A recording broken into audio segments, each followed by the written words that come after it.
최태진에게서 온 희망의 문자와 아내를 황급히 나가게 만든 비밀스러운 문자. 이 두 개의 사건이 같은 시간에 일어난 것은 과연 우연이었을까? 나는 최태진과의 약속 장소로 향하며 애써 불안감을 떨쳐냈다. 그 남자를 만나면 모든 것이 해결될 것이라고, 이 지긋지긋한 의심도 끝날 것이라고 믿고 싶었다. 하지만 나는 전혀 알지 못했다. 내가 향하고 있는 그 약속 장소가 실은 내 인생을 송두리째 무너뜨릴 거대한 배신의 서막이었음을. 약속 장소는 강남의 한 고급 호텔 라운지였다. 입구에 들어서는 순간부터 숨이 턱 막혔다. 낡고 해진 내 재킷과 흙먼지 묻은 구두는 반짝이는 대리석 바닥과 눈부신 샹들리에가 빛나는 그곳과 조금도 어울리지 않았다. 주변을 둘러싼 사람들은 모두 값비싼 명품 옷을 입고 낮은 목소리로 웃으며 여유롭게 대화를 나누고 있었다. 나는 마치 다른 세상에 잘못 들어온 초라한 이방인 같았다. 사람들의 시선이 내게 쏠리는 것 같은 착각에 주눅이 든 나는 최대한 눈에 띄지 않는 창가 구석자리에 앉아 차가운 물만 연거푸 들이켰다. 최태진은 약속 시간보다 20분이나 늦게 나타났다. 그는 보란듯이 번쩍이는 명품 시계를 흔들며 과장된 몸짓으로 사과했다. 아, 형님. 죄송합니다. 중요한 바이어와 미팅이 길어져서. 아이고, 얼굴이 많이 상하셨네요. 제가 다 마음이 아픕니다. 서연희 씨는 여전히 아름다우시던데 형님은 혼자 고생은 다 하신 것 같네요. 그의 입에서는 걱정의 말이 흘러나왔지만 그의 눈에는 동정심 대신 상대를 내려다보는 듯한 교묘한 우월감이 서려 있었다. 그는 자리에 앉자마자 웨이터를 불러 가장 비싼 커피를 주문하고는 내게는 물어보지도 않고 거창한 이야기들을 늘어놓기 시작했다. 곧 정부에서 추진하는 대규모 신도시 개발 프로젝트가 있는데 자신이 그 사업의 핵심 인물과 아주 막역한 사이라는 것이었다. 이 프로젝트에 들어가는 모든 특수유리는 우리 K 글라스에서 독점 공급하기로 이야기가 거의 끝났습니다. 형님 공장이 지금 어렵다는 거 잘 압니다. 저도 마음이 무겁고요. 하지만 이번 일만 성사되면 형님 재기는 시간 문제입니다. 제가 어떻게든 힘써 볼 테니 너무 걱정 마세요. 그의 말은 사막의 오아시스처럼 달콤했지만 어딘가 신기루처럼 공허하게 들렸다. 내가 구체적인 계획이나 계약 조건, 필요한 자금 규모에 대해 물을 때마다 그는 교묘하게 말을 돌렸다. 아직은 대회비라서요. 세부적인 건 조율 중입니다. 형님은 그냥 저만 믿으시면 됩니다. 와 같은 애매한 말들만 반복할 뿐이었다. 이상한 점은 그뿐만이 아니었다. 그는 나와 대화하는 내내 불안한 듯 연신 시계를 확인하고 라운지 입구 쪽을 힐끔거렸다. 마치 누군가를 기다리는 사람처럼. 그 낯선 행동은 내 마음속 의심의 불씨를 다시 지폈다. 그는 정말 나를 돕기 위해 나온 것이 맞을까? 아니면 다른 꿍꿍이라도 있는 것일까? 혹시 서연이를 기다리는 건가? 나는 머리를 세차게 흔들었다. 말도 안 돼. 내가 너무 예민해진 탓일 거야. 그와의 어색하고 불편한 만남을 끝내고 집으로 돌아오는 길, 내 마음은 더욱 복잡해졌다. 한 가닥 희망과 거대한 불안이 뒤섞여 머릿속이 터질 것 같았다. 하지만 집에 돌아왔을 때 나를 맞이한 것은 또다시 서연의 냉랭한 태도였다. 내가 최태진을 만나고 온 이야기와 새로운 사업에 대한 희망을 조심스럽게 털어놓았지만 그녀는 전혀 관심 없다는 듯 스마트폰만 들여다보고 있었다.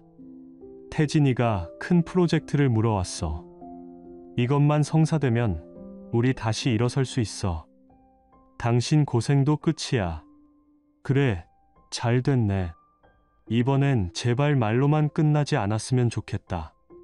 그 사람 말을 믿어 허풍 떠는 게 하루 이틀이야. 그녀의 건조하고 비아냥거리는 반응에 가슴 한쪽이 시려왔다. 나는 그녀에게 다가가 물었다. 아까부터 뭘 그렇게 보고 있어? 내 사생활이야. 그녀는 독사처럼 날카롭게 쏘아붙이며 자리를 피했다. 그녀의 등 뒤로 예전에는 볼 수 없었던 깊고 차가운 감정의 벽이 느껴졌다. 우리는 분명 한 지붕 아래, 한 공간에 있었지만 마음의 거리는 지구 반대편보다 더 멀게 느껴졌다. 그날 이후 서연의 이상한 행동은 더욱 노골적으로 변해갔다. 어느 날 저녁, 집으로 내가 이름도 모르는 값비싼 백화점 브랜드의 쇼핑백이 배달되었다. 내가 누구 것이냐고 묻기도 전에 그녀는 택배기사의 손에서 쇼핑백을 가로채 자기 방으로 황급히 사라졌다. 내가 방문을 열고 들어가자 그녀는 상자를 침대 밑으로 감추며 소리쳤다.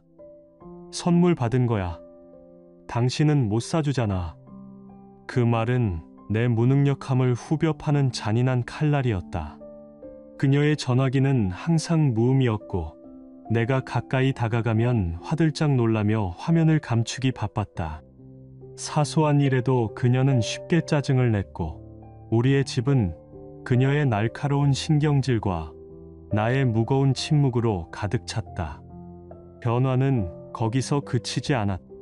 어느 주말 그녀는 짙은 화장을 하고 평소에는 입지 않던 몸매가 그대로 드러나는 강렬한 붉은색 원피스를 입고 나타났다. 나는 그 모습에 잠시 숨을 멈췄다. 평소 수수하고 단아한 색의 옷을 즐겨 입던 그녀였다. 그 붉은색은 마치 낯선 여자에게서나 볼 수 있는 위험하고 도발적인 색이었다. 내가 알던 서연이 아닌 완전히 다른 사람 같았다. 어디가 그렇게 차려입고 스파 직원들 회식이야. 중요한 자리라. 늦을 거야. 기다리지 마. 언제 이런 옷을 샀어? 처음 보는데. 친구가 줬다니까. 이제 그만 좀 물어봐. 그녀는 내 눈을 똑바로 쳐다보지 못하며 같은 변명을 반복했다. 그 붉은 원피스는 마치 그녀의 숨겨진 욕망과 비밀을 상징하는 듯 위태롭게 빛나고 있었다.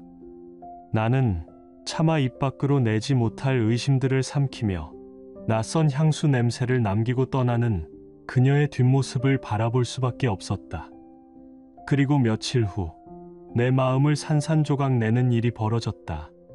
그날은 우리 아들 민준이의 유치원 학예회가 있는 날이었다. 나는 아침부터 들떠 아들에게 줄 작은 꽃다발까지 준비했다.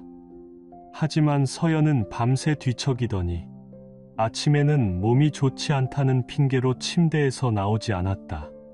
결국 나 혼자 민준이의 손을 잡고 유치원으로 향했다. 민준이는 무대 위에서 고사리 같은 손으로 율동을 하며 씩씩하게 노래를 불렀지만 객석을 두리번거리며 엄마를 찾는 아이의 표정은 어두웠다. 집으로 돌아와 나는 거실에서 홀로 그림을 그리고 있는 민준이에게 다가갔다. 아이의 작은 어깨가 유난히 처져 보였다. 민준아, 아빠한테 뭐 보여줄 거 없어. 오늘 우리 아들 최고로 멋있었는데. 아이는 기다렸다는 듯이 스케치북을 내밀었다. 그 안에는 삐뚤빼뚤한 그림이 그려져 있었다. 엄마와 아빠, 그리고 민준이 세 식구가 손을 잡고 있는 그림이었다. 그런데 그 옆에 또 다른 그림이 있었다. 엄마가 어떤 낯선 남자와 손을 잡고 있는 그림이었다. 심장이 쿵 하고 바닥으로 추락했다. 아빠, 이거 봐. 엄마랑 아저씨야. 내 목소리는 미세하게 떨리고 있었다. 이 아저씨, 누구야? 민준아. 몰라. 엄마랑 맛있는 거 사주는 착한 아저씨. 빨간색 붕붕이 타고 다녀. 롯데월드 갔을 때 아저씨가 엄청 큰 곰 인형도 사줬어. 롯데월드. 빨간색 차. 최태진의 차 색깔이었다.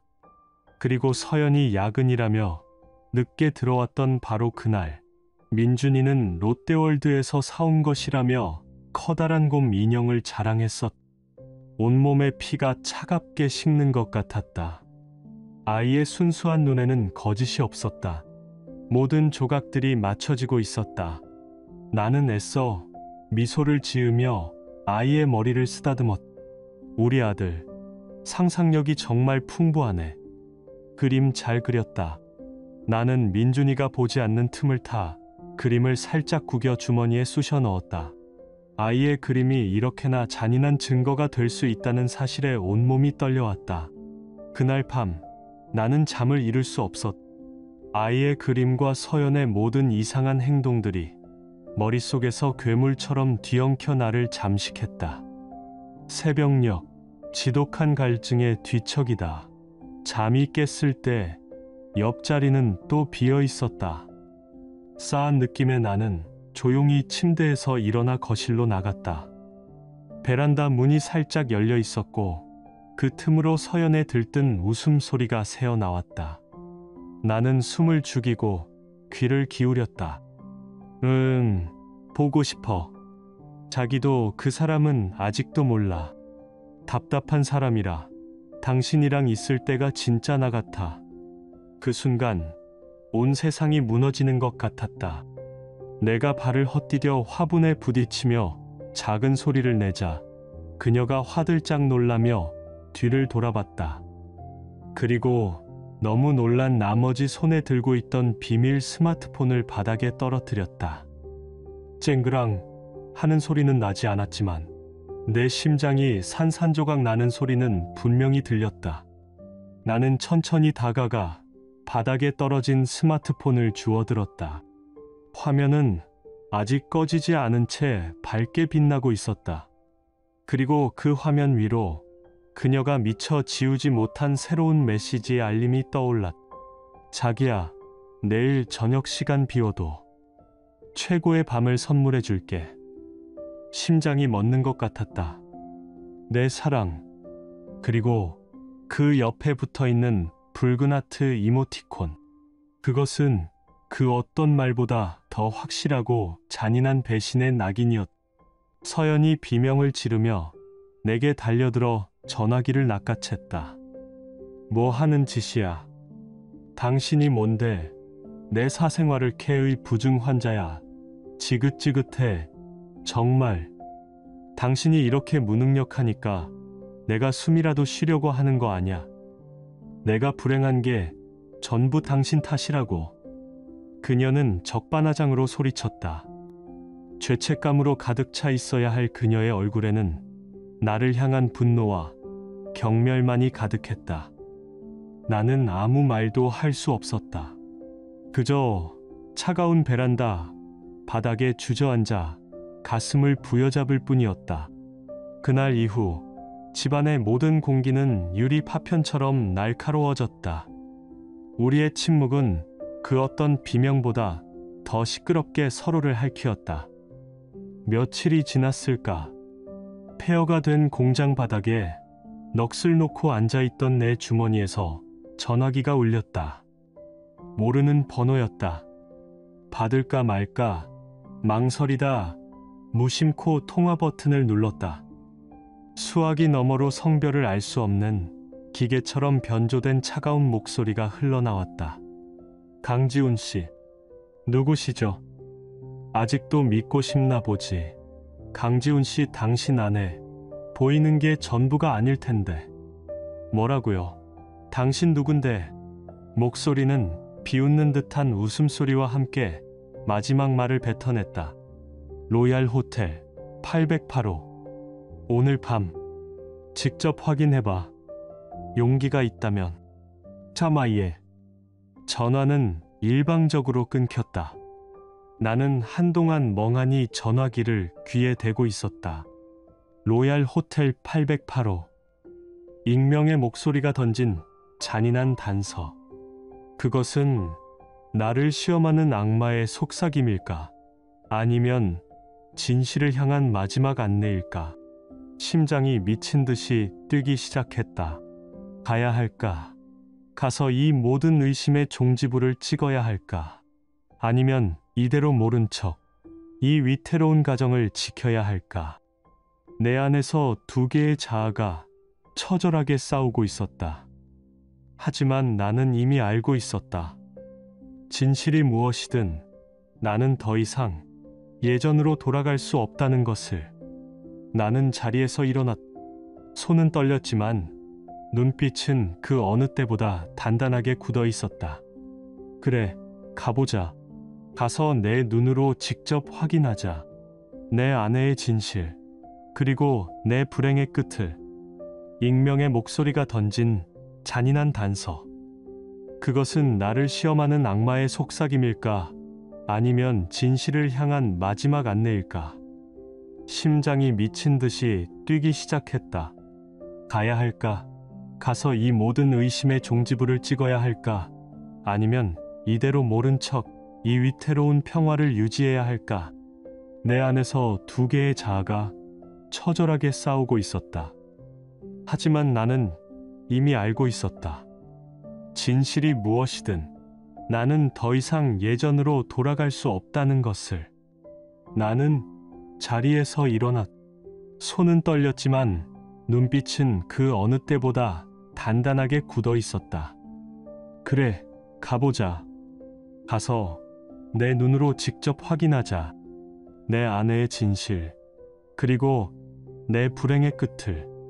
낡은 차의 시동을 거는 소리가 텅 빈 공장 안을 공허하게 울렸다. 로얄 호텔로 향하는 내내 나는 제정신이 아니었다. 도시의 화려한 불빛들이 창밖으로 유령처럼 스쳐 지나가며 흐릿하게 번져나갔다. 익명의 목소리, 아들 민준이의 그림, 베란다에서 행복하게 미소 짓던 서연의 얼굴, 그리고 내 사랑이라고 찍혀있던 그 끔찍한 단어들이 머릿속에서 폭풍처럼 휘몰아쳤다. 어쩌면 이건 다 악몽일지도 몰라. 내가 너무 예민해서 이 지긋지긋한 가난 때문에 의심이 병이 되어버린 걸지도. 나는 필사적으로 다른 가능성을 찾아 헤맸다. 서연이 그럴 리가 없다고. 우리가 함께했던 세월이 있는데 그럴 수는 없다고 스스로를 다그쳤다. 하지만 그럴수록 심장은 더욱더 세게 조여왔고 외면하고 싶었던 진실의 윤곽은 더욱더 선명해졌다. 핸들을 쥔 손에 힘이 들어갔다. 손톱이 손바닥을 파고드는 아픔조차 느껴지지 않았다. 호텔 주차장에 차를 세우고 한참을 망설였다. 거대한 성처럼 위압적으로 버티고 선 호텔 건물은 그 화려한 불빛으로나 같은 실패자를 비웃는 듯했다. 도엄에는 내 초라한 차를 경멸의 눈빛으로 쳐다보았다. 나는 차마 내리지 못하고 핸들만 꽉 쥔 채 앉아 있었다. 돌아갈까?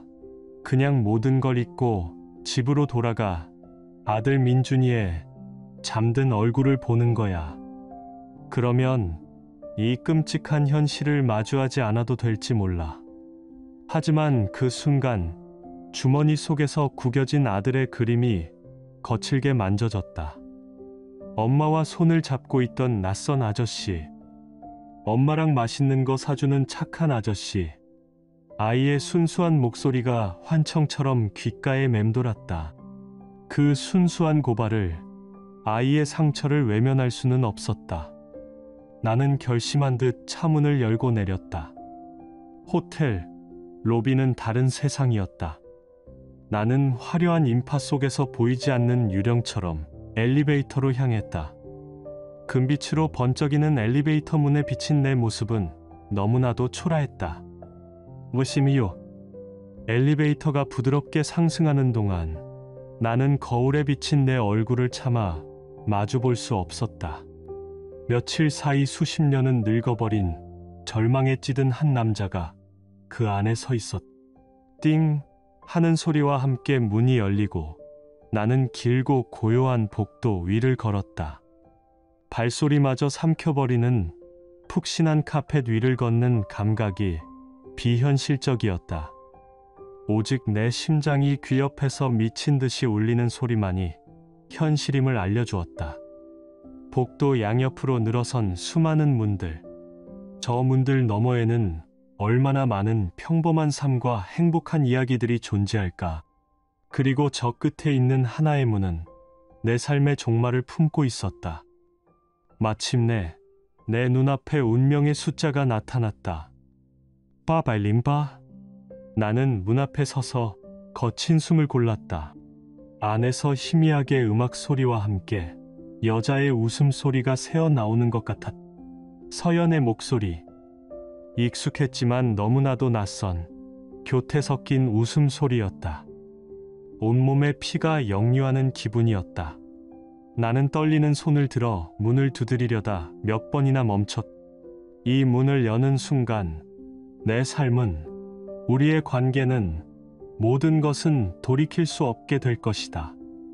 하지만 이 문을 열지 않으면 나는 평생 이 의심과 배신감의 지옥 속에서 살아가야 할 것이다. 나는 10년 전 결혼식장에서 순백의 웨딩드레스를 입고 나를 보며 환하게 웃던 서연의 얼굴을 떠올렸다. 영원히 함께하겠다던 그 맹세는 어디로 사라진 걸까? 그리고 집에서 아무것도 모른 채 잠들어 있을 아들 민준이의 얼굴을 떠올렸다. 나는 더 이상 도망칠 수 없었다. 나는 눈을 질끈 감고 주먹을 쥐어 문을 두드렸다. 똑똑똑. 고요한 복도에 울리는 노크 소리는 마치 내 삶의 장례식을 알리는 조종처럼 유난히 크고 무겁게 울렸다. 잠시 후 찰칵 하는 소리와 함께 문이 열렸다. 문을 연 것은 최태진이었다. 그는 값비싼 실크 가운을 느슨하게 걸친 채 한 손에는 얼음이 담긴 위스키 잔을 들고 있었다. 그는 나를 보고도 조금도 놀라지 않았다. 오히려 모든 것을 예상했다는 듯 경멸과 조소가 뒤섞인 비릿한 미소를 지었다. 어쩐 일이야, 지훈아. 여기까지 연락이라도 하고 오지 그랬어. 나는 그에게 대답할 수 없었다. 내 시선은 그의 어깨 너머 방 안으로 향해 있었다. 어지럽게 헝클어진 화려한 킹사이즈 침대, 바닥에 뒹구는 샴페인 병과 값비싼 옷가지들, 그리고 의자 위에 아무렇게나 걸쳐져 있는 그 선명한 붉은색 원피스. 며칠 전 그녀가 스파 직원 회식에 간다며 입고 나갔던 바로 그 옷이었다. 그리고 침대 위에는 얇은 시트로 겨우 몸을 가린 서연이 앉아 있었다. 그녀의 얼굴은 공포와 경악으로 새하얗게 질려 있었다. 우리의 눈이 허공에서 마주쳤다. 모든 소리가 사라지고 세상이 느리게, 아주 느리게 움직이는 것 같았다. 나는 유령처럼 방 안으로 천천히 걸어 들어갔다. 분노도 슬픔도 느껴지지 않았다. 그저 거대한 공허함이 나를 집어삼키고 있었다. 방 안은 그녀의 짙은 향수 냄새와 위스키 냄새, 그리고 배신의 냄새로 역겹게 뒤섞여 있었다. 나는 침대 앞에 서서 이불을 꽉 움켜쥔 채 벌벌 떨고 있는 서연을 내려다보았다. 그녀는 더 이상 내가 알던 아내가 아니었다.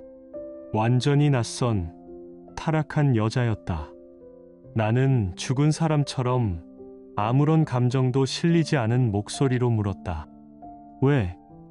내 입에서 나온 것은 고작 그 한마디였다. 왜 그랬어? 왜 나를 배신했어? 왜 우리가 함께 쌓아온 사랑과 믿음의 탑을 내 손으로 무너뜨렸어? 수만 가지 질문과 원망이 그 메마른 한마디에 담겨 있었다. 하지만 서연의 대답은 내 마지막 남은 희망마저 산산조각 냈다. 그녀는 더 이상 떨지 않았다. 대신 그녀의 눈에는 눈물이나 죄책감 대신 차가운 도끼가 칼날처럼 서려 있었다. 왜냐고 당신 꼴을 좀 봐. 거울 안 봐. 내가 당신한테 받은 게 뭔데? 이 지긋지긋한 가난이랑 곰팡이 핀 월세방 말고 뭐가 있냐고. 당신이 맨날 입에 달고 살던 그 미래. 그게 고작 이거였어. 기억나? 결혼기념일에 당신이 사준 그 목걸이 짝퉁이었잖아. 친구들 앞에서 얼마나 창피했는지 알아. 그녀의 목소리는 날카로운 유리 조각이 되어 내 심장을 무자비하게 후벼 팠다. 그녀는 우리의 가난했던 추억들을 모조리 끄집어내어 나를 난도질했다. 그때 내 등 뒤에서 최태진의 비웃음 섞인 목소리가 들려왔다. 이봐, 강지훈. 실패한 남자는 아름다운 여자를 지킬 자격이 없는 거야. 세상 이치도 몰라. 여자는 꽃이야. 물도 주고 걸음도 줘야 활짝 피는 거라고. 넌 뭘 줬는데? 시궁창에 처박아 두고 사랑 타령만 했잖아. 그는 위스키 잔을 천천히 흔들며 내게 다가왔. 그리고 내 어깨를 모욕적으로 툭툭 치며 내 귓가에 속삭였다. 네가 진짜 불쌍한 게 뭔지 알아. 넌 고작 마누라 하나 뺏겼다고 생각하겠지. 천만에. 네가 그토록 기다리던 그 정부 프로젝트 계약서 여기 있어. 그는 서류 가방에서 서류 한 뭉치를 꺼내 내 눈앞에서 팔랑거렸다. 내가 그토록 애타게 기다렸던, 내 인생의 마지막 동아줄이라고 믿었던 바로 그 계약서였다. 이게 뭔지 알아. 지훈아, 내 마지막 희망이었지. 근데 어쩌나 이 계약 이제 내 거야. 네가 은행마다 대출 거절당하고 다닐 때 내가 뒤에서 다 막고 있었어. 그리고 헐값에 내 공장빚 전부 인수했거든. 넌 처음부터 내 손바닥 아니었어, 친구야. 다시 말해, 내 공장 이제 내 거라고. 넌 이제 빈털터리 신세도 아니고 그냥 내 빚쟁이야. 트윈이. 세상이 무너져 내렸다. 아내뿐만이 아니었다. 내 인생 전부를, 내 마지막 남은 자존심과 희망까지 송두리째 빼앗긴 것이었다. 나는 휘청거리며 뒷걸음질 쳤다.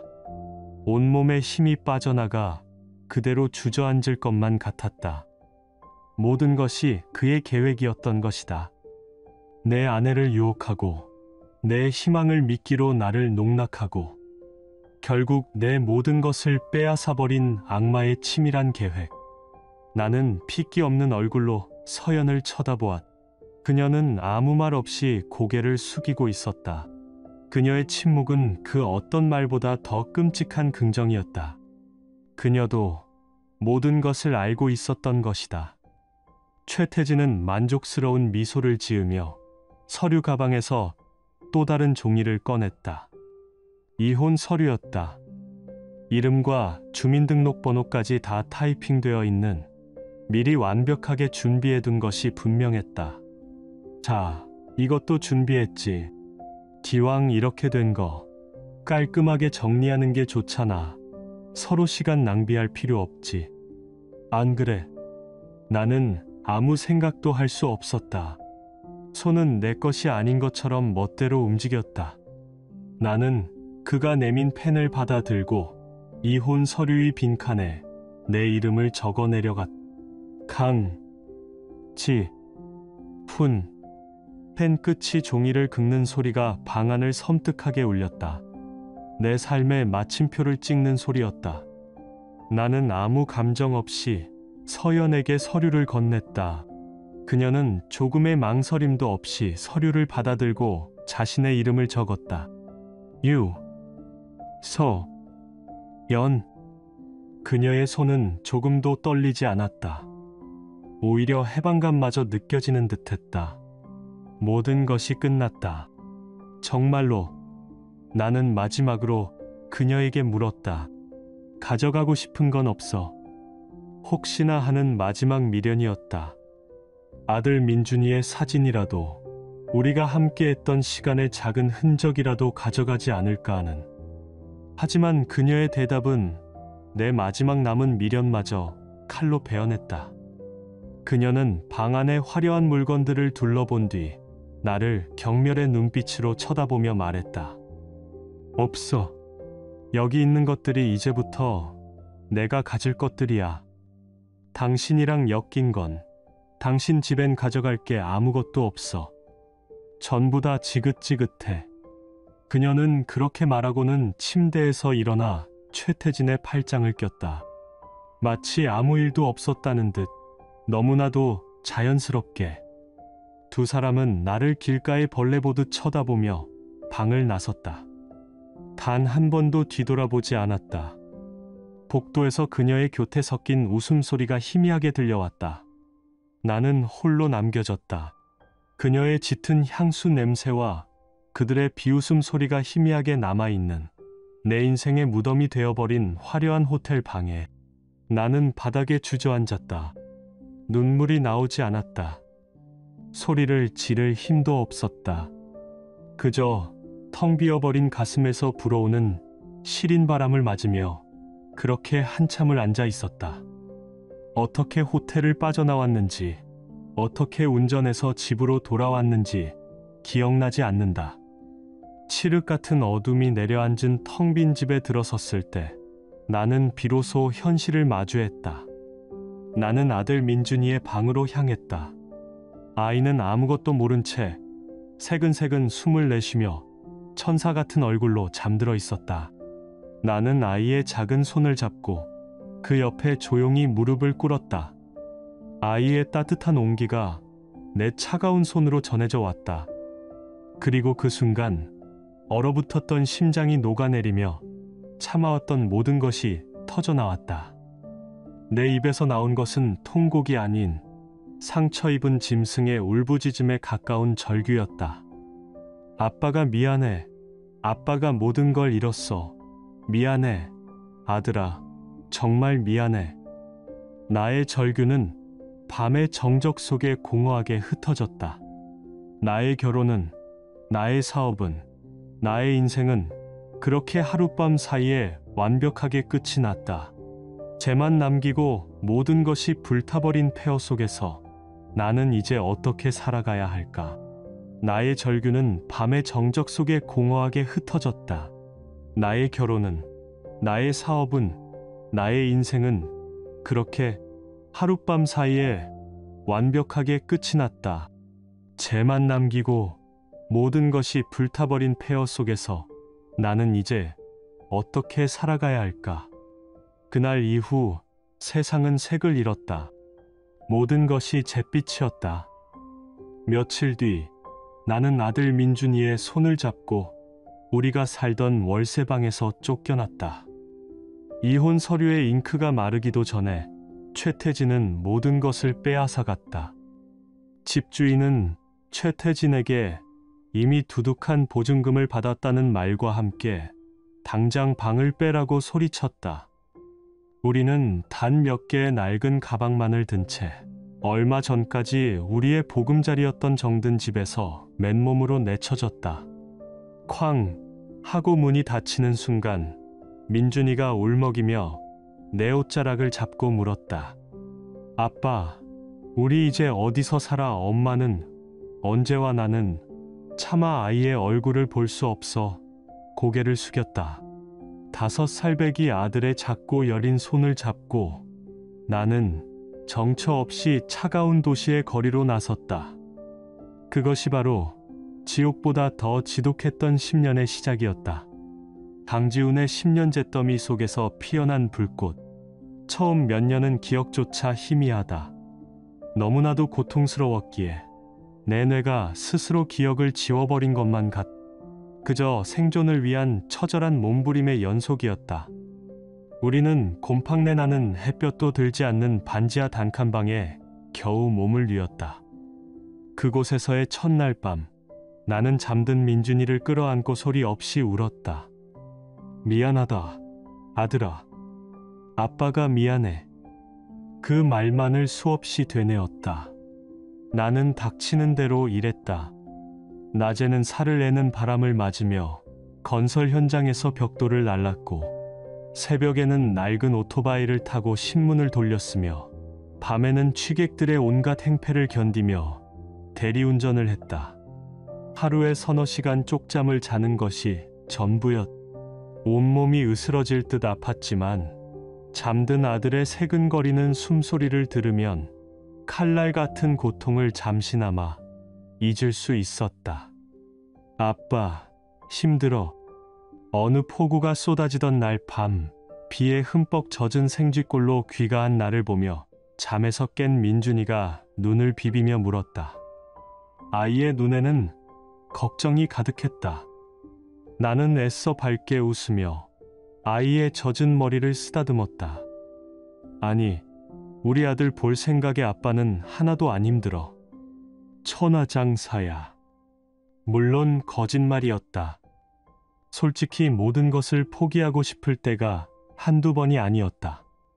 컵라면 하나를 사서 국물은 내가 마시고 면은 민준이에게 건네주며 배부른 척하던 날, 밑창이 다 달아빠진 운동화 때문에 발가락에 피가 맺히던 날, 나는 몇 번이고 길바닥에 주저앉아 무너져 내렸다.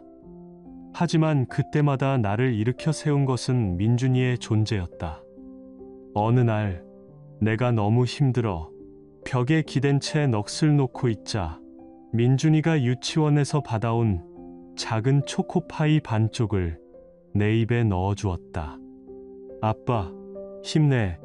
그 작은 위로에 나는 다시 한번 일어설 힘을 얻었다. 아빠, 사랑해. 잠들기 전 내 거친 뺨에 입을 맞추는 아이의 따뜻한 온기가 세상 무엇과도 바꿀 수 없는 나의 유일한 이유였다. 나는 아들을 위해 살아야만 했다. 반드시.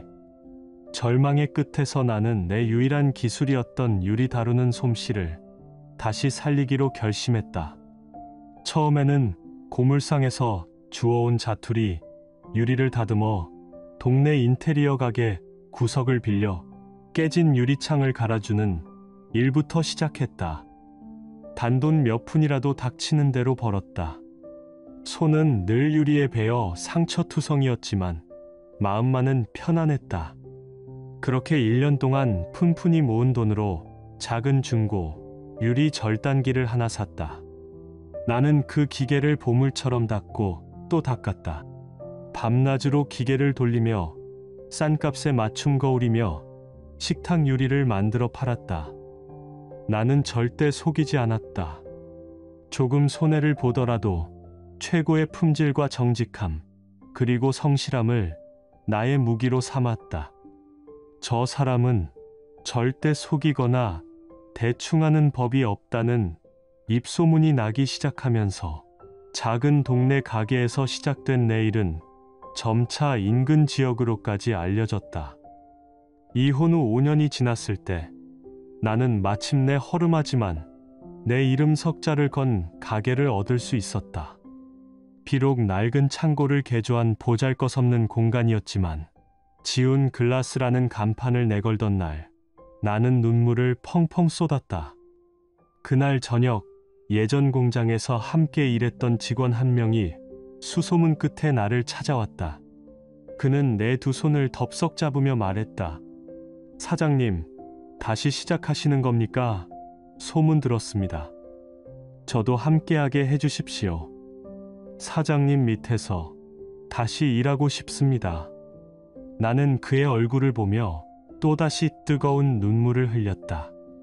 나는 혼자가 아니었다. 그 후 나의 사업은 기적처럼 성장했다. 밤을 새워가며 새로운 디자인을 연구했고 아무리 까다롭고 힘든 시공도 마다하지 않았다.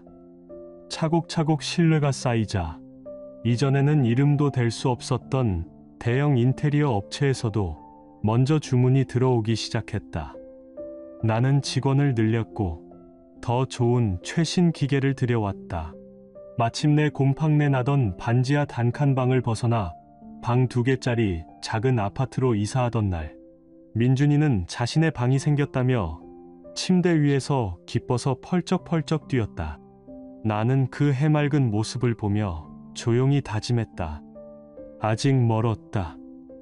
내 아들에게 세상 최고의 것을 안겨줄 때까지 나는 절대로 멈추지 않을 것이다. 유서연의 10년 화려한 낙원, 그리고 지옥으로의 추락.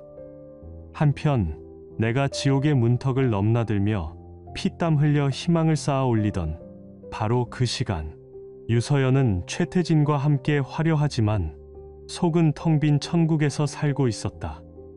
그녀는 강남의 스카이라인이 한눈에 내려다 보이는 최고급 펜트하우스에서 매일 아침을 맞이했다. 그녀의 드레스룸은 사계절 명품 옷과 가방으로 가득 찼고 그녀의 손가락에는 내가 평생 벌어도 만져보지 못할 커다란 다이아몬드 반지가 태양처럼 눈부시게 빛났다.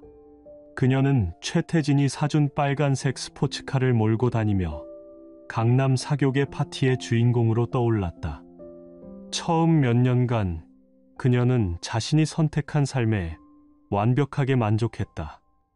가난과 무능력의 상징이었던 나를 떠나 부와 능력을 갖춘 최태진을 선택한 것은 그녀 인생 최고의 결정이라고 굳게 믿었다. 그녀는 가끔 무료할 때면 SNS를 통해 나의 소식을 엿보았다. 허름한 작업복을 입고 작은 아들 민준이와 함께 허름한 분식집에서 라면을 먹고 있는 내 사진을 보며 그녀는 혀를 찼다. 쯧쯧, 저렇게 살 줄 알았어. 역시 난 현명했어. 그녀는 자신의 삶이 영원히 그렇게 반짝이는 보석처럼 빛날 것이라고 믿어 의심치 않았다. 하지만 영원한 것은 없었다. 세상 모든 것이 그렇듯 반짝이는 것들은 쉽게 빛을 잃는 법이다. 결혼 4년째 되던 해 그들의 불안한 낙원에 균열이 가기 시작했다. 최태진은 사업 핑계로 집에 들어오는 날보다 밖에서 보내는 밤이 더 많아졌다. 그의 하얀 셔츠에서는 언제나 다른 여자의 낯선 향수 냄새가 났고 그의 전화기는 항상 비밀번호로 잠겨 있었다. 서연이 의심의 눈초리를 보내자 그는 기다렸다는 듯이 폭력적으로 변하기 시작했다. 내가 누구 덕에 이렇게 사는데 감히 나를 의심해. 넌 그냥 내가 주는 돈이나 받으면서 얌전히 인형처럼 앉아있으면 되는 거야. 어디서 되도 않는 질투야. 사랑의 속삭임은 귀를 찢는 욕설과 폭언으로 변했고 그녀의 몸을 부드럽게 감싸던 손길은 그녀의 뺨을 무자비하게 때리는 난폭한 손찌검으로 바뀌었다. 그녀가 꿈꾸던 낙원은 어느새 창살 없는 화려한 감옥이 되어 있었다. 최태진은 더 이상 그녀를 파티에 데려가지 않았다. 그녀 대신 더 젊고 아름다운 여자가 그의 옆자리를 당연하다는 듯이 차지했다. 서연은 호화로운 펜트하우스에 홀로 갇혀 주인의 사랑을 잃고 시들어가는 화초처럼 절망 속에서 하루하루를 보냈다. 그리고 7년째 되던 어느 날 최태진은 앳돼 보이는 새로운 여자를 집으로 데리고 왔다. 그는 소파에 앉아있는 서연에게 명품 가방 하나를 경멸의 눈빛으로 던져주며 말했다. 그동안 즐거웠어. 이제 그만 나가줘. 이 집, 이 차, 이 가방까지 전부 다 내 거야. 넌 빈손으로 왔으니 빈손으로 나가면 돼. 마지막 선물이야. 그녀는 그의 바지가랑이를 붙잡고 무릎을 꿇고 애원했지만 그는 얼음처럼 차가웠다. 결국 그녀는 그날 10년 전 내가 그랬던 것처럼 맨몸으로 단돈 몇 푼만을 손에 쥔 채 그 집에서 쫓겨났다. 그녀는 갈 곳이 없었다. 그녀가 의지했던 부와 인맥은 모두 최태진의 것이었기 때문이다. 그녀는 싸구려 모텔과 찜질방을 전전하며 닥치는 대로 일을 해야 했다. 하지만 세상은 냉혹했다. 화려한 외모 외에는 아무런 기술도 경력도 없었던 그녀를 받아주는 곳은 없었다. 결국 그녀가 마지막으로 찾아간 곳은 불빛이 번쩍이는 유흥가의 허름한 술집이었다. 그녀는 매일 밤 가면처럼 짙은 화장을 하고 속이 훤히 비치는 옷을 입고 취객들이 따라주는 독한 술을 마셔야 했다. 손님들의 거친 손길과 음탕한 농담을 웃으며 견뎌내야 했고 그러는 동안 그녀의 몸과 마음은 돌이킬 수 없이 병들어갔다. 약을 살 돈도 병원에 갈 돈도 없었다. 비참했다. 그녀는 매일 밤싸구려 술에 취해 잠들었고 꿈속에서 과거의 자신을 만났다. 그리고 그럴 때마다 지훈과 아들 민준이의 얼굴이 떠올랐다. 자신이 버린 소박한 행복, 자신이 매몰차게 짓밟은 사랑, 뒤늦은 후회는 쓰디쓴 독처럼 그녀의 온몸으로 퍼져나갔다. 10년 후 너무나도 엇갈려버린 운명. 그리고 잔인한 10년이라는 시간이 강물처럼 흘렀다. 나는 이제 수십 명의 건실한 직원을 거느린 지운 글라스의 회장이 되어 있었다.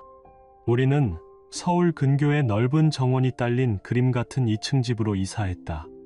이제 막 건장한 고등학생이 된 민준이는 어느새 나보다 키가 훌쩍 커 늠름한 청년의 모습을 갖추고 있었다.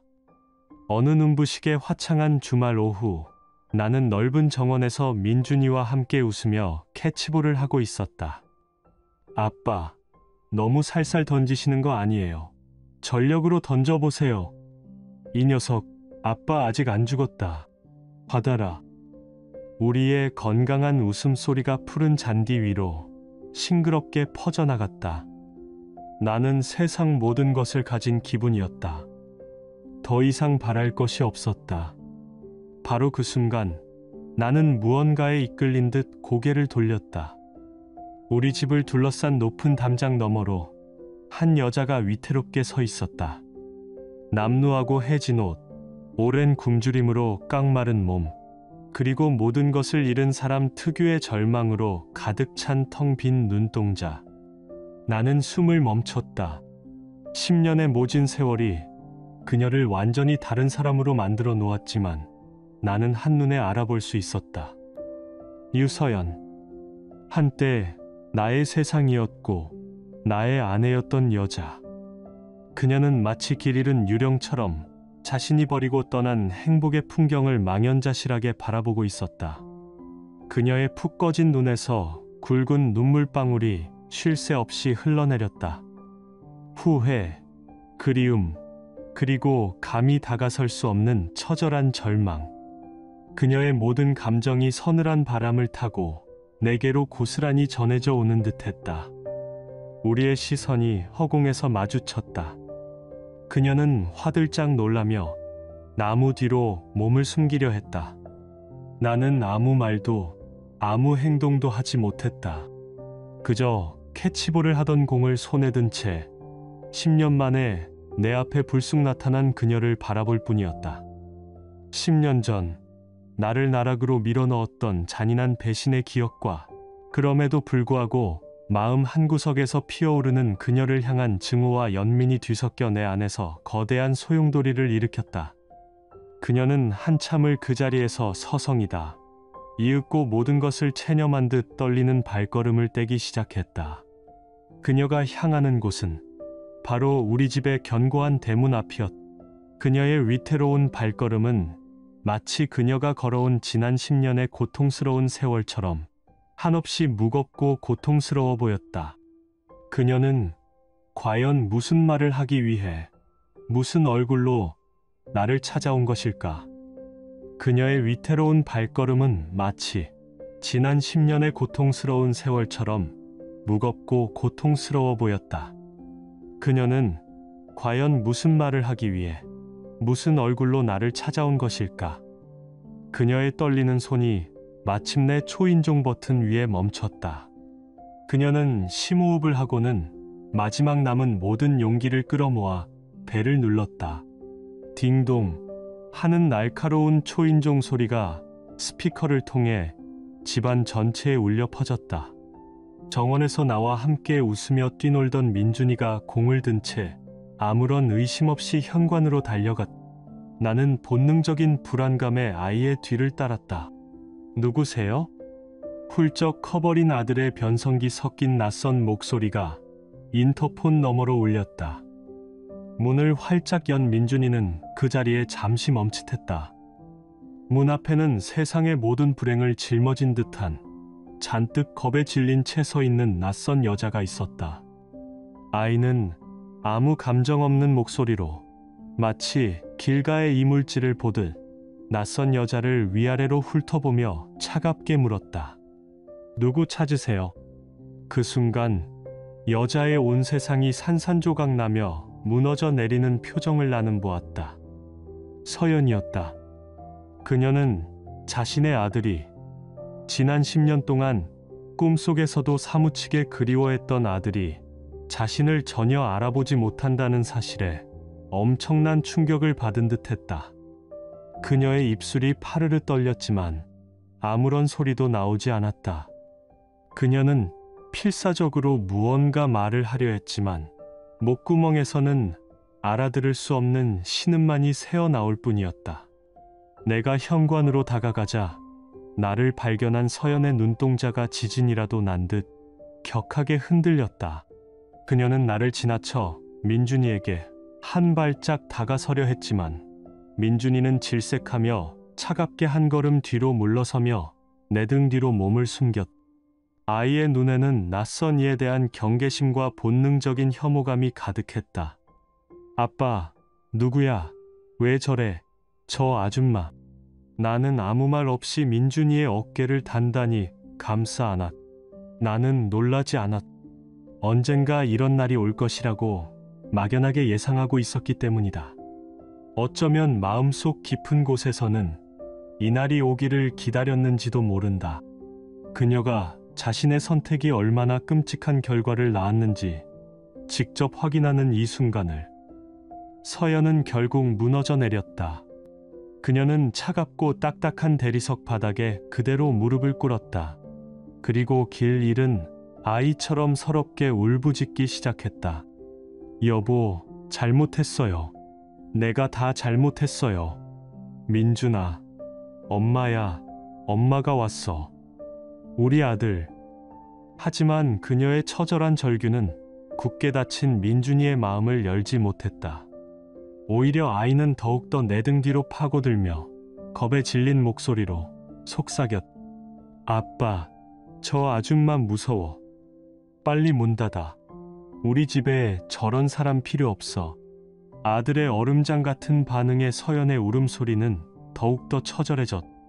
그녀는 귀여우다시피 내게 다가와 바짓가랑이를 붙잡고 애원했다. 제발, 제발 한 번만 기회를 줘. 나 여기서 살게 해줘. 뭐든지 다 할게. 당신 구두라도 핥으라면 핥을게. 가사 도우미라도 좋아. 이 집 청소, 빨래, 당신이랑 우리 아들 밥, 뭐든지 시키는 건 다 할게. 제발 민준이 옆에만 있게 해줘. 얼굴만이라도 보면서 살게 해줘. 나는 그녀를 내려다보았다. 한때는 세상 누구보다 빛나고 아름다웠던 그녀는 온데간데 없고 낯설고 초라한 삶에 완전히 패배한 여자만이 내 앞에 엎드려 울고 있었다. 측은한 마음이 들었지만 지난 10년의 고통스러운 세월과 내 가슴에 깊게 밝힌 배신의 상처가 마음을 차갑게 식혔다. 나는 한참의 침묵 끝에 얼음보다 더 차가운 목소리로 말했다. 좋아. 하지만 조건이 있어. 똑똑히 들어.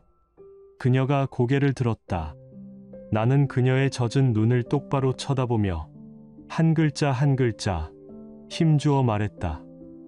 여기서 지내는 동안 당신은 절대 민준이 엄마 행세해서는 안 돼. 당신은 그냥 이 집의 가사도우미일 뿐이야. 이름도 없어. 그냥 아줌마야. 그리고 민준이가 끝까지 당신을 받아주지 않는다면 그때는 군말 없이 내 눈앞에서 사라져야 해. 영원히. 약속할 수 있나? 그것은 인간이 인간에게 할 수 있는 가장 잔인한 조건이었다. 그녀의 정체성을 완전히 지워버리는 형벌이었다. 하지만 그녀에게는 다른 선택지가 없었다. 그녀는 고개를 떨군 채 거의 들리지 않는 모기만 한 목소리로 대답했다. 약속할게. 이것이 당신이 자초한 지옥의 시작이야, 유서연. 그날부터 서연의 기묘하고 고통스러운 동거가 시작되었다. 그녀는 정말 그림자처럼 이 집에 보이지 않는 유령처럼 살았다. 새벽에 가장 먼저 일어나 집안의 모든 곳을 쓸고 닦았고 영양과 맛을 고려한 완벽한 식사를 매일 준비했으며 밤늦게까지 산더미 같은 빨래를 하고 다림질을 했다. 그녀가 한때 경멸했던 바로 그 삶을 그녀는 속죄하는 죄인처럼 묵묵히 살아냈. 하지만 그녀의 존재는 이 집에서 철저히 무시당했다. 나는 그녀에게 물 가져와 거기 치워와 같은 업무 지시 외에는 말을 걸지 않았고, 민준이는 그녀를 마치 길가의 돌멩이처럼, 투명 인간처럼 댔. 그녀가 정성껏 차린 식탁에서는 말없이 밥만 먹었고, 그녀가 건네는 물건은 받지 않았으며, 그녀와 눈이 마주치기라도 하면 벌레를 본 듯 질색하며 자리를 피했다. 어느 날 저녁, 그녀는 민준이가 어렸을 때 가장 좋아했던 계란찜을 만들었다. 하지만 민준이는 숟가락도 대지 않았다. 식사가 끝난 후 아이는 내게 와서 말했다. 아빠, 내일은 아빠가 해준 김치찌개 먹고 싶어요. 저 아줌마가 한 음식 맛없어. 그 말을 등 뒤에서 들으며 서연의 어깨가 가늘게 떨리는 것을 나는 보았다.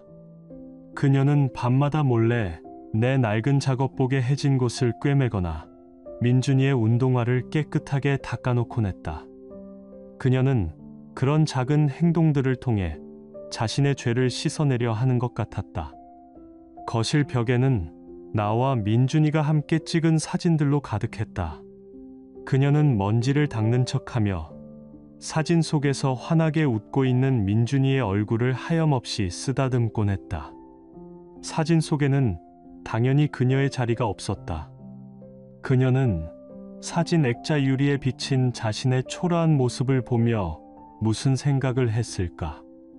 그렇게 몇 달이 흘렀을까? 어느 늦가을 밤, 차가운 바람이 불던 날, 사건이 터졌다. 민준이가 갑자기 원인 모를 고열에 시달리기 시작한 것이다. 아이는 밤새 불덩이 같은 몸으로 끙끙 앓으며 식은땀을 흘리고 헛소리를 했다. 급히 병원 응급실에 데려가 해열제를 맞췄지만 열은 좀처럼 떨어지지 않았다. 나는 뜬 눈으로 밤을 새우며 아이의 곁을 지켰다. 서연 역시 마찬가지였다. 그녀는 내게 다가와 조심스럽게 말했다. 당신이라도 좀 쉬어요. 제가 돌볼게요. 나는 말없이 자리를 비켜주었다. 그녀는 젖은 수건으로 밤새도록 아이의 뜨거운 몸을 닦아주었다. 그녀의 눈에는 10년 전에는 볼 수 없었던 절박하고 헌신적인 모성애가 가득했다. 새벽녘 지쳐서 잠시 깜빡 잠이 들었던 내가 눈을 떴을 때 나는 놀라운 광경을 목격했다. 민준이가 고통스러운 듯 몸을 뒤척이다. 잠결에 자신을 간호하던 서연의 옷자락을 본능적으로 붙잡고는 나지막이 읊조린 것이다. 엄마, 아파. 그 순간 서연의 세상이 멈추는 것을 나는 보았다. 지난 10년 동안 그녀가 그토록 듣고 싶어 했지만 감히 상상조차 할 수 없었던 단어. 그녀를 지옥 속에서 버티게 한 유일한 이름. 엄마. 그녀는 숨조차 쉬지 못하고 그대로 굳어버렸. 그녀의 눈에서 후두둑 굵은 눈물방울이 쉼없이 떨어져 내렸. 그녀는 떨리는 손으로 아이의 이마를 쓰다듬으며 목이 맨 소리로, 그러나 세상에서 가장 다정한 목소리로 속삭였다. 그래, 우리 아들. 엄마 여기 있어. 괜찮아. 다 괜찮을 거야. 엄마가 옆에 있을게. 그녀는 그렇게 밤새 아이의 곁을 지키며 울고 또 울었다. 그 울음 속에는 지난 10년의 모든 후회와 그리움, 그리고 아들에 대한 미안함이 담겨 있었다. 하지만 기적은 하룻밤에 그쳤다. 다음 날 아침, 열이 내린 민준이는 언제 그랬냐는 듯이 다시 차가운 아들로 돌아왔다. 서연이 정성껏 쑤어 건네는 죽을 거부하고 내게 와서 차가운 물을 달라고 했다. 서연의 얼굴에 스쳐 지나가는 깊은 실망과 지독한 슬픔을 나는 보았지만 애써 외면했다. 아직은 때가 아니었다. 상처는 그렇게 쉽게 아물지 않는 법이니까. 모든 것이 다시 원래의 차가운 궤도로 돌아가는 듯했다. 하지만 운명은 그들의 위태로운 동거를 그냥 내버려 두지 않았다. 어느 날 오후, 내가 회사 일로 외출했을 때 한 대의 번쩍이는 검은색 고급 세단이 우리 집 대문 앞에 멈춰섰다. 차에서 내린 사람은 바로 최태진이었다. 그는 10년 전보다 더욱더 성공한 모습이었다. 최고급 맞춤 정장을 입고 머리에는 기름을 발라 빈틈없이 단정하게 넘긴 그는 여전히 오만하고 자신감 넘치는 역겨운 미소를 띠고 있었다. 그는 현관문을 열고 나온 허름한 옷차림의 서연을 보고는 휘파람을 불었다. 이게 누구야? 한때 강남을 주름잡던 유서연 아니야. 꼴이 왜 이래 여기서 가사도움이라도 하는 거야. 서연의 얼굴이 하얗게 질렸다. 그녀는 떨리는 목소리로 말했다. 당신이 여길 어떻게... 당장 나가. 나가라니. 너무 섭섭하게 구네. 나 당신 데리러 왔어. 예정을 생각해서 말이야. 보아하니 꽤 힘들게 사는 것 같은데 다시 나한테 오는 게 어때? 예전처럼. 아니, 예전보다 훨씬 더 좋게 해줄게. 저 남자 아직도 저러고 살아 지긋지긋하지도 않아. 바로 그때 내가 차를 몰고 집으로 돌아왔다. 나는 내 집 앞에서 서연의 손목을 거칠게 잡고 희롱하는 최태진의 모습을 보고 분노로 눈이 뒤집혔다. 최태진, 네가 여길 어디라고 와? 최태진은 나를 보고는 어깨를 으쓱하며 비웃었다. 강지훈. 마침 잘 왔네. 나 서연이 데리러 왔어. 보다시피 이 여자는 나 없이는 못 살아. 당신 같은 실패자 옆에 있기에는 너무 아까운 여자라고. 내가 더 나은 삶을 선물해 주려고 해. 당신은 아직 재혼도 안 했다며. 이 여자한테 아직 미련 남았나 보네. 나는 주먹을 꽉 쥐었다. 10년 동안 가슴속 깊이 억눌러 왔던 분노가 용암처럼 들끓어 머리끝까지 치솟았다. 당장 내 집에서 꺼져. 그리고 다시는 내 앞에, 우리 가족 앞에 나타나지 마. 가족 푸아하, 웃기지 마. 이 여자는 아직 내 거야. 언제든 내가 원하면 돌아오게 되어 있어. 안 그래, 서연아? 최태진은 서연의 턱을 거칠게 잡아 자신을 보게 돌리며 물었다. 모든 시선이 서연에게로 쏠렸다. 10년 전 그녀는 나를 버리고 저 남자를 선택했다. 그리고 지금 운명은 또다시 그녀에게 선택을 강요하고 있었다. 과연 그녀는 이번에 어떤 선택을 할 것인가? 그녀의 대답에 우리의 위태로운 관계의 운명이, 그리고 그녀 자신의 구원의 가능성이 달려 있었다. 최태진은 서연의 턱을 거칠게 잡아 돌리며 물었다. 모든 시선이 서연에게로 쏠렸다. 10년 전 그녀는 나를 버리고 저 남자를 선택했다. 그리고 지금 운명은 또다시 그녀에게 선택을 강요하고 있었다. 과연 그녀는 이번에 어떤 선택을 할 것인가? 그녀의 대답에 우리의 위태로운 관계의 운명이, 그리고 그녀 자신의 구원의 가능성이 달려 있었다. 서연은 파르르 떨리는 손으로 최태진의 손을 강하게 뿌리쳤다. 그녀의 눈에는 더 이상 과거의 두려움이나 미련이 남아있지 않았다. 대신 그 자리에는 굳은 결심과 차가운 경멸이 자리하고 있었다. 그녀는 최태진을 똑바로 쳐다보며 얼음처럼 차갑지만 강철처럼 단호한 목소리로 말했다. 내 몸에 손대지 마. 역겨우니까. 그녀의 단호하고 경멸적인 태도에 최태진의 얼굴이 순간 굳어졌다. 그는 어이없다는 듯 헛웃음을 터뜨렸다. 뭐 역겨워. 내가 사주는 명품으로 온몸을 치장하고 내가 사준 펜트하우스에서 살 때는 언제고, 고작 몇 달 허드레실 좀 했다고 자존심이라도 생긴 거야. 내 주제를 알아야지. 그래, 자존심. 당신이 평생을 줘도 결코 가질 수 없는 거. 당신은 돈으로 나를 살 수 있다고 생각했겠지. 맞아. 한때는 나도 그렇게 생각했어. 하지만 틀렸어. 내 인생에서 더 나은 삶은 여기가 아니라 내 아들 옆이야. 비록 내가 평생 이 집에서 청소부로 살더라도 여기서 내 아들 얼굴 보면서 내 죄를 씻으며 사는 게 당신의 그 숨 막히는 금빛 세장에서 사는 것보다 천만 배는 나아. 그러니 제발 2번 다시 내 앞에 나타나지 말고 내 인생에서 꺼져줘. 서연의 말은 날카로운 비수가 되어 최태진의 오만한 심장에 정확히 밝혔다. 그의 얼굴이 분노로 흉측하게 일그러졌다. 그는 서연의 뺨을 향해 손을 치켜들었다. 바로 그때 뒤에서 조용히 모든 것을 지켜보고 있던 민준이가 튀어나와 서연의 앞을 막아섰다. 아이는 작은 몸으로 엄마를 보호하려는 듯 자신보다 키가 훨씬 큰 최태진을 조금의 두려움도 없는 눈빛으로 올려다보며 소리쳤다. 우리 엄마한테서 떨어져, 아저씨. 뭐, 이 꼬마가 엄마하. 내 엄마는 너를 버렸어. 돈 때문에 내 아빠랑 너를 버리고 10년 동안 얼굴 한번 안 비춘 여자라고. 그래, 알아. 모를 줄 알았어. 하지만 우리 엄마는 돌아왔어. 자신의 잘못을 뉘우치기 위해서.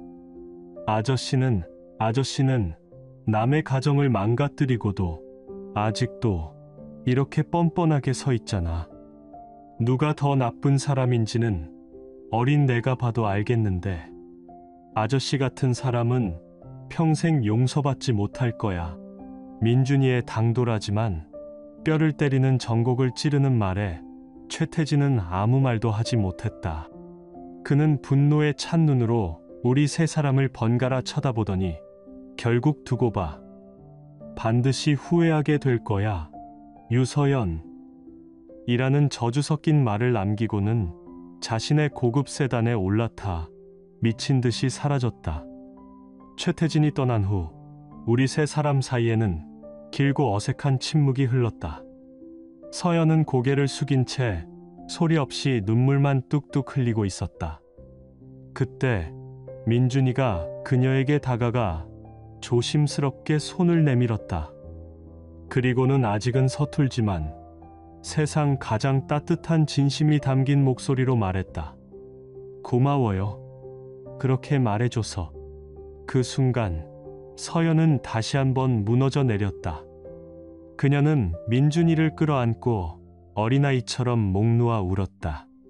그것은 기쁨의 눈물이자 참회의 눈물이자 그리고 구원의 눈물이었다. 10년 만에 아들이 처음으로 그녀의 편이 되어준, 그녀를 엄마로 인정해준 순간이었다. 그날 이후 우리 집에 얼어붙었던 공기는 봄눈 녹듯 조금씩 녹기 시작했다. 민준이는 더 이상 서연을 투명, 인간 취급하지 않았다. 물론 아직 살갑게 엄마라고 부르지는 못했지만 아줌마, 물 좀 주세요. 이것 좀 도와주세요. 와 같이 서툴게나마 말을 걸기 시작했다. 그 작은 변화는 서연에게 살아갈 이유를 주는 커다란 희망의 불씨가 되었다. 그녀의 얼굴에 조금씩 생기가 돌기 시작했다.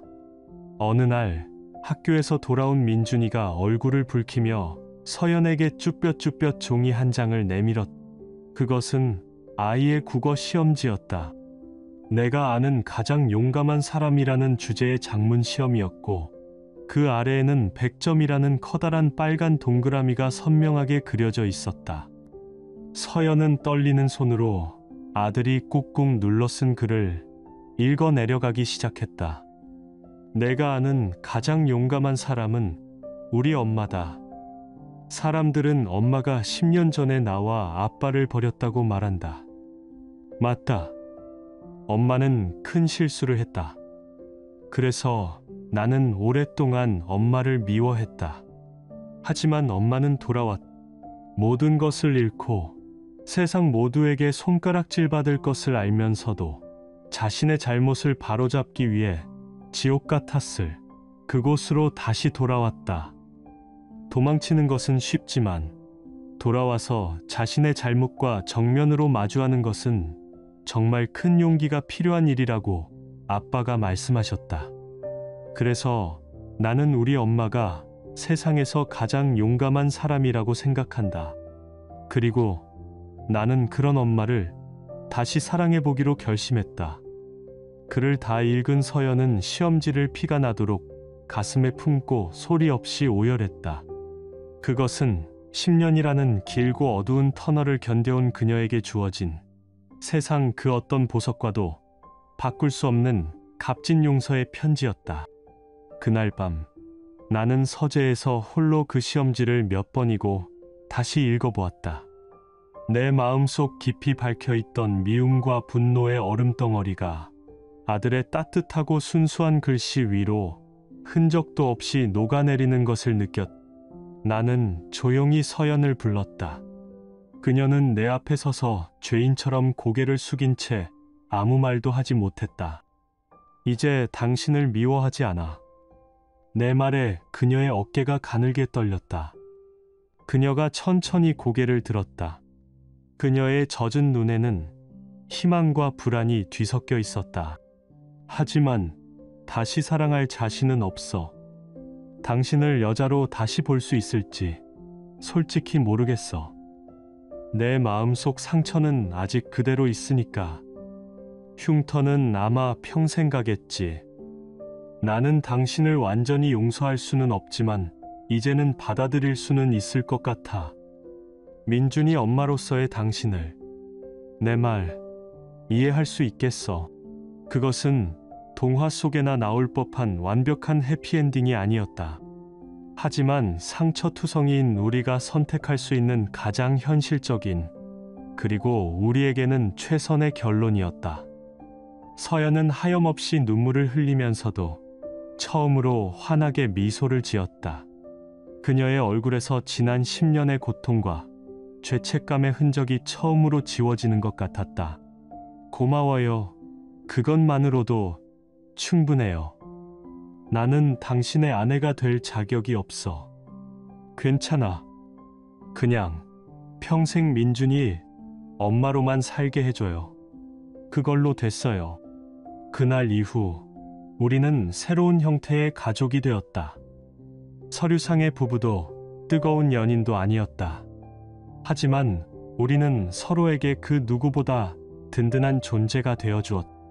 우리는 함께 민준이의 학부모 총회에 나란히 참석했고, 주말에는 함께 외식을 했으며, 저녁에는 거실에 모여 앉아 하루 동안 있었던 사소한 일들을 이야기하며 웃음꽃을 피웠다.